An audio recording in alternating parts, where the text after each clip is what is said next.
তো বন্ধুরা, ফোনের স্ক্রিনে আপনারা যে ফটোগুলো দেখতে পাচ্ছেন, এই ফটোগুলো জিমিনি অ্যাপ দিয়ে তৈরি করা। তো জিমিনি অ্যাপ দিয়ে এই ধরনের ফটোগুলো কিন্তু খুব সহজেই আপনারা তৈরি করতে পারবেন।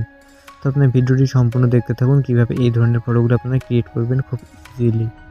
তো আপনাদেরকে কিছু প্রমোটের প্রয়োজন হবে, যেগুলোর লিঙ্ক আমার ভিডিও ডিসক্রিপশন বক্সে দেওয়া থাকবে। টেলিগ্রাম চ্যানেল লিঙ্ক, আপনার টেলিগ্রাম চ্যানেলের লিঙ্কে ক্লিক করে টেলিগ্রাম চ্যানেলে জয়েন হয়ে আপনারা কিন্তু অসংখ্য লিঙ্ক পেয়ে যাবেন। সেখান থেকে আপনারা কিন্তু প্রমোটগুলো কপি করতে পারবেন। সেখানে ছবি দেওয়া আছে, ছবির নিচে কিন্তু প্রমোটগুলো দেওয়া আছে। আপনারা সেখান থেকে কিন্তু প্রমোটগুলো খুব সহজে কিন্তু কপি করতে পারবেন। সেখান থেকে কপি করার পর আপনারা সেটা যখন জিমিনি অ্যাপসে নিয়ে আসার পর আপনাদের একটা ফটো এইভাবে সেমভাবে আপলোড করবেন। আপলোড করার পর আপনারা যখন এখানে প্রমোটটা পেস্ট করে যেই এখানে ক্রিয়েটে ক্লিক করবেন, আপনারা এখান থেকে সেন্ড করার পরে আপনাদের কিন্তু একদম রিয়েলিস্টিক ফেসটা একবারে মিল রেখে, আপনার ছবির সাথে হুবহু ফেসটা মিল রেখে আপনাদের কিন্তু জিমিনি কিন্তু এখানে একটা ফটো তৈরি করে দিবে। তো আমি যেভাবে ফটোগুলো তৈরি করতেছি সেমভাবে কিন্তু আপনাদেরও ফটো তৈরি করে দিবে। তো আপনারা এই প্রমোটগুলো পেতে হলে অবশ্যই কিন্তু আপনার ডিসক্রিপশন থেকে আপনাদের টেলিগ্রাম চ্যানেল জয়েন হতে হবে এবং জয়েন হয়ে সেখান থেকে কিন্তু আপনারা প্রমোটগুলোকে কপি করতে পারবেন।